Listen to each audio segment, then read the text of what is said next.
are listening to the Ivy Podcast. Learn from the business titans in areas of strategy, innovation, negotiation, and all things leadership. We interview the Ivy League, Fortune 100, and top startups of the world.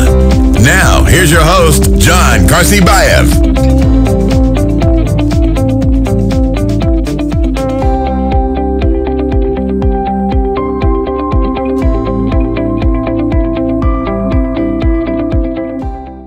So my guest for this episode is Jason Lim, the founder and CEO at Gig Consulting Group.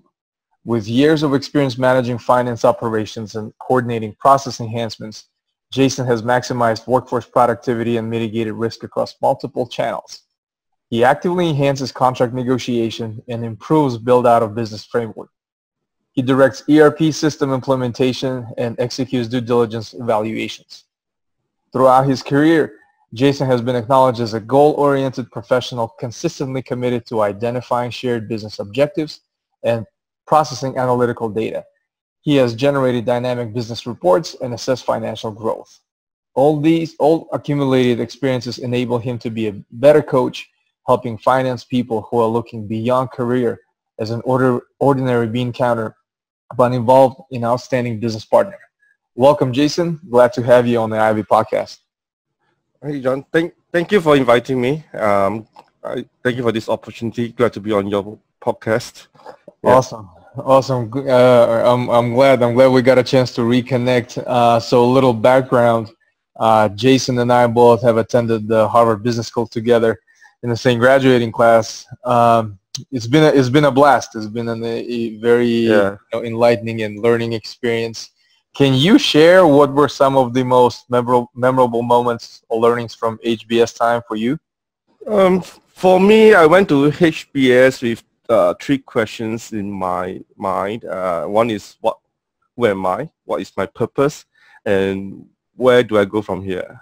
Basically, that was the three questions that I had when I went to HBS. And then when we first went there, Sunil basically gave a speech that said, "Oh, this will be a transformation experience and things like that." Okay, I was skeptical. I was like, okay, we only have a few months there. How are we going to be transformed? But he kept to his promise. I felt that I came back with a different level of knowledge, understanding, basically knowing what I want to do, basically have a goal and then have a passion to do what I want to do, and then with the tools and the skills to do it. So that was like, wow, I didn't expect that. So as you know, during HBS I also set up a company, which is an evidence that I learned something from the HBS program. Yeah. So, and then of course the professors are great. The dynamics in the classrooms and then the case studies just help you to think. People had a misunderstanding that HBS is theory based, but it's not. It's more like it teaches you a thought process to think through situations. All right. Basically, it helps you to think rather than to give you knowledge. That's what I felt. Yeah. Yeah, absolutely. I couldn't agree more with you. It's, in terms of, it wasn't anything completely new, but rather shaping our thought process and how do we arrive at certain decision making. I'm 100% in agreement with you. That was one of the main takeaways from me as well. You mentioned, your new company that you had started actually while you were at school. Can you tell us more about Gig Consulting? And I follow you on LinkedIn and I see tremendous growth that you guys are expanding while adding more and more global executive coaches. What is the mission and what are you guys aiming to achieve in terms of what is the main problem that you guys are solving with Gig Consulting? On the business side, we have two points attached on our mission and vision. Basically for Gig, we set it up for B2B. Actually, I will come to this later in your next question. We set it up as a B2B. Basically, we're helping the company to solve their global coaching problems, to save costs, basically to help them to develop their executives overseas, especially the MNC, because now what happens is usually they have one size fits all, one coach coaching a lot of high potential employees. So for us, we could basically cater to them to solve their pain points, that we can have coaches in all over the world who know the local culture and could train their executives in the country for them simultaneously. So it cut a lot of costs, traveling costs, and things like that. But the underlying principles of GIG is to solve ageism in the corporate world or in any industries, and also return to work moms, and also career changing middle management. As we all know that AI is become prevalent, there are going to be more automations. A lot of executives are finding difficult to switch their mindset, their skill set towards to adopt this technology. So they are resistant. They do not know what to do. They are like the deer looking at the headlights, right? So what we want to do is basically help them to transit to better place for future working environment, and help the company to transit this management. They are talents, but they just didn't know what to do with themselves now. Correct. Yeah, that's, I can definitely see a lot of opportunity there in terms of, being flexible, being adaptable, being agile. And you nailed it on the spot when you were talking about your mission, is in terms of all the advanced, technologies these days, the robotic process automation, artificial intelligence, machine learning, all of that requires, to stay on top of your game, and you have to be able to adapt quick. Otherwise, the trends will get ahead of you, and next thing you know, you're behind and you're not leading the company in the right direction. Yeah, and to add to that, it's like I think GIG is very forward-looking in the sense that we felt that in future permanent full-time will not be the norm, but rather project basis or gig economy will take hold. Everybody will just like be given projects and you just deal with it, especially those emotive, non-repetitive kind of projects, because those are the jobs that automation cannot handle, but can only handle by humans, like coaching, like counseling, things like that. Because right. you can't have robots or AI to coach you or counsel you. It's not going to work because there's no emotional attachment there. So right. Things like that will be a growing industry. But things like those require non-emotive, repetitive, or those kind of work will be automated. That's for sure. Yeah, definitely. I mean, emotional intelligence alone, that's something that, the robot can't teach. Yeah, so exactly. That's absolutely a really good example. Kind of just a follow-up question to what you were just talking about.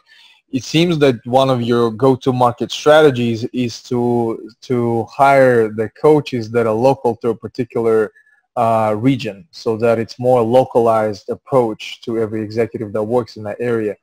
Can you talk a little bit more about that approach? Is that essentially what you're trying to do, to build that localized inventory almost of executives? Yes, that's one approach that we are taking. But while we are engaging or hiring coaches in globally or in local settings, is that we are targeting countries that are growing, that will see a lot of this automation happening, and then we'll see a lot of middle management that will be transiting. And then on the other aspect, that those countries that also transiting between from result-oriented to people-centric. What do I mean by result-oriented is a lot of companies or a lot of countries, they still have the culture that just result. They don't care about the humans in the process or in the organizations. But we're seeing more and more companies are changing their way of doing things, their culture. They are getting their people involved, but they're not preparing the managers or the executives to do that. The executives are not prepared to change together with the organization culture, in the sense that they're not ready to become people-centric. They are still result-oriented. So how do they do it? It's not just a switch of mindset that easily. They need help. They need some coaching. They need somebody to guide them towards that path. As we experienced it in ourselves in HBS, the coaching that was given to us also helped us to make the approach to a certain path that we need to go. We are not pushed into that path. We didn't even know how to get to that path. But with coaching, it just helped us to see the path more clearly and how we can take that first step toward that path. That's what we're trying to do when we hire all the coaches in the different countries. Mm-hmm.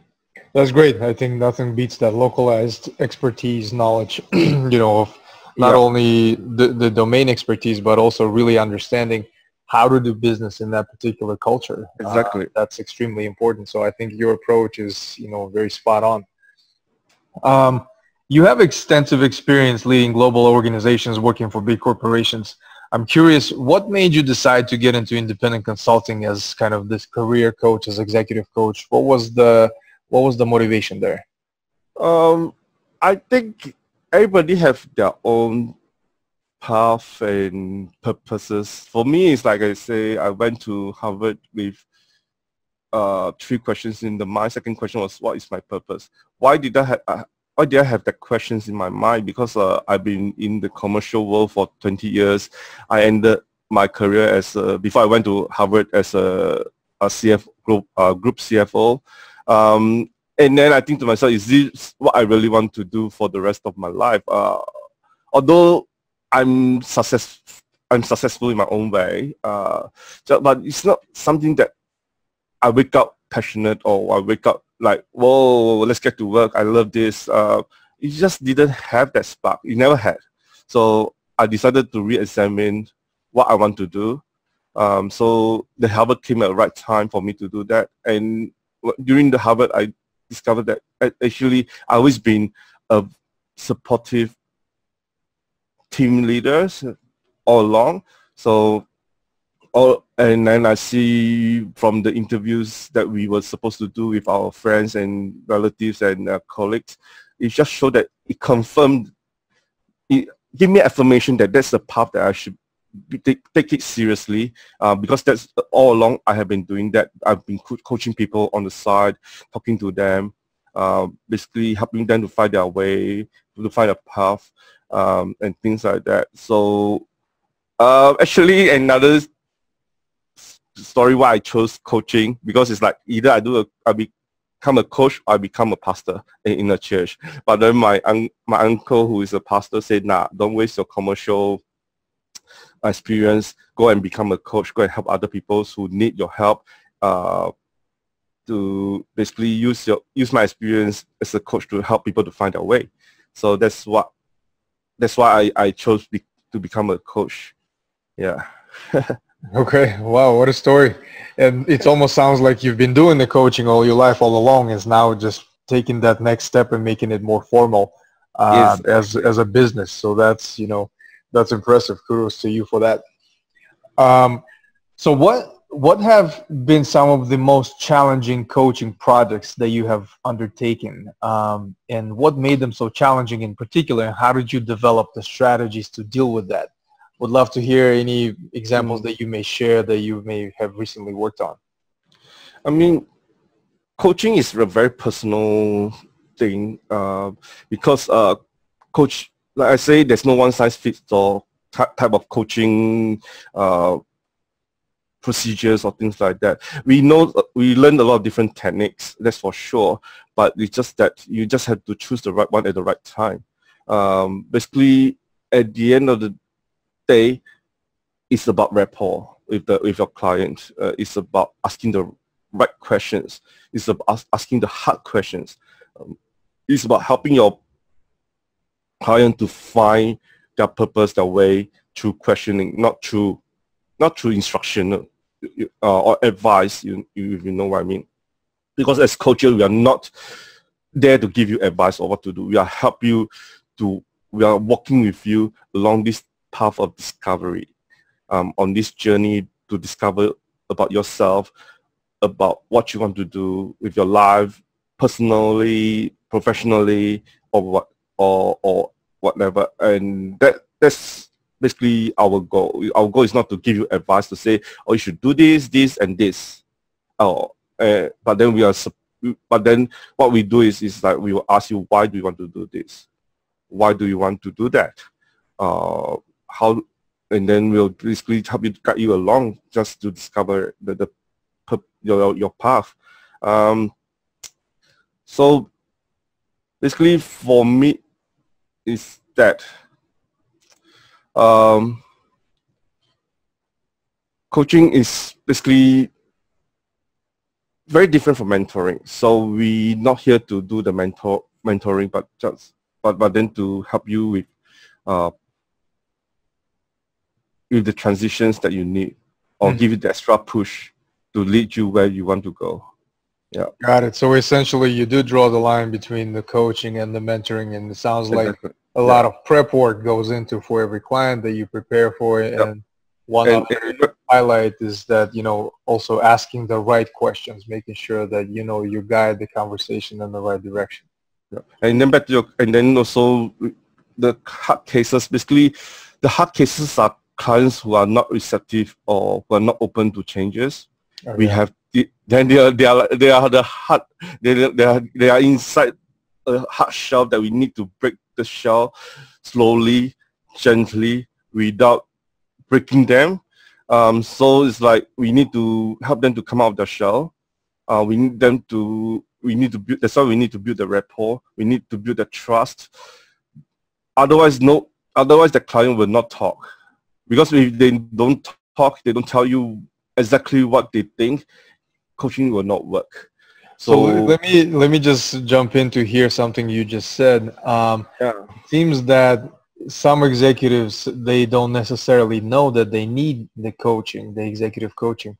So how can these professionals discover that and perform that self-evaluation that they actually need coaching?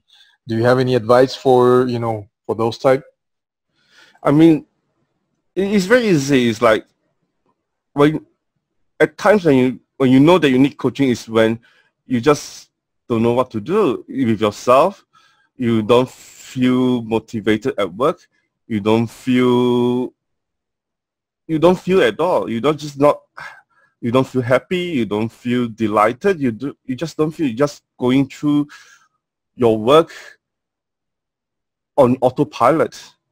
You're just so good at it, you're just doing it without even thinking. That's when you need to think, is this what you want to do for the rest of your life? You're good at it, yes, for sure, but is this what you're doing that there's something fulfilling? Or is this what you really want to do? Or is there better things that you can do? And then it's like there are professionals who want to jump from middle management to C-suites maybe, or senior management. Let's not jump that far. Just senior management. How do I do the transitions? Where do I need to improve? Where do I go from here? Or am I managing my network correctly? And things like that. It's like we are like that's why I say it's that we have a lot of technical skills. We have a lot of technical knowledge. But you just depending on the situation, then we just help the person. And how the person know, you will know you have a burning question in your heart that is like, what am I doing? What am I doing here? So a lot of self-discovery and really asking yourself, is it really something that, I really enjoy, and do I actually bring certain value out there? Or is it just being almost like a robot that does repetitive tasks? Exactly.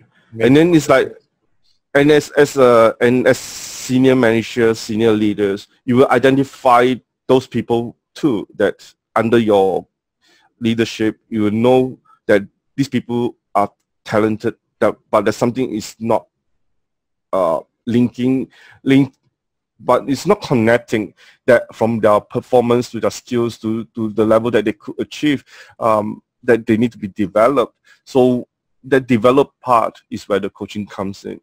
And senior leaders play an important part. Not all senior leaders could develop leaders, but senior leaders could identify that the leaders need help and they can get somebody to help them. That is what a leader would do too. Yeah. Yeah, to foster others and give them opportunities to grow as well. And I think the other kind of point that you had made indirectly, it's also for the senior leaders or whoever that seeks out coaching is really to recognize the fact that they're not perfect. They don't know everything. They need improvement. So I think that's you found the right gap to fill. So how do you attract the top talent to join your company? How do you hire, and what have been the most challenging roles to fill for you?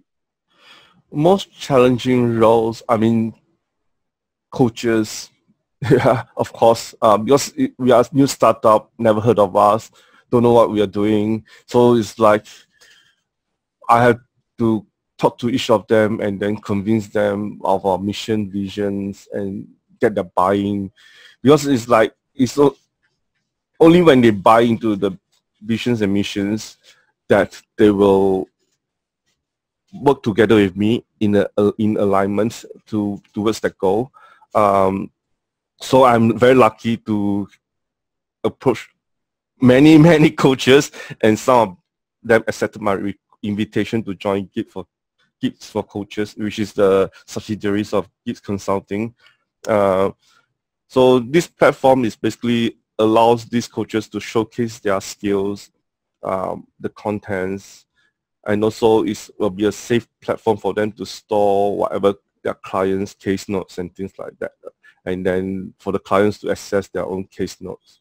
So given that they will have more access, they have access to bigger audience or bigger client base, that's why they are willing to join us too.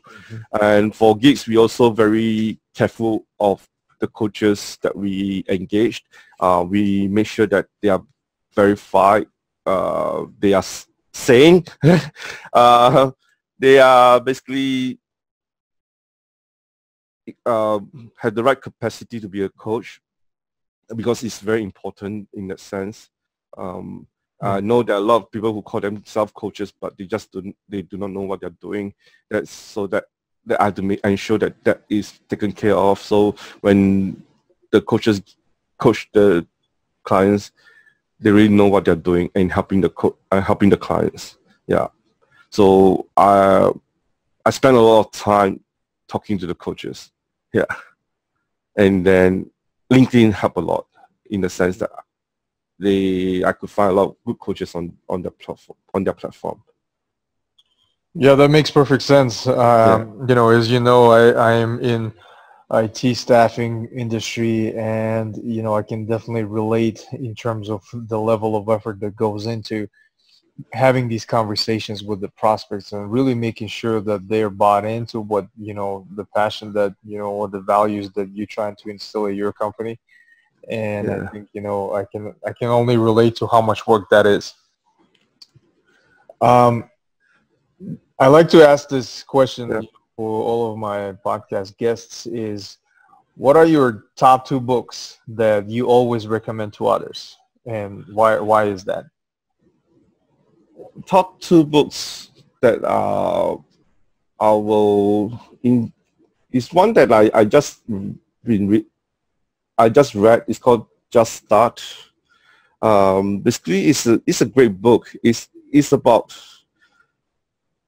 not just waiting for the perfect time, but to start doing something that you always want to do. You take action, baby step to giant stride.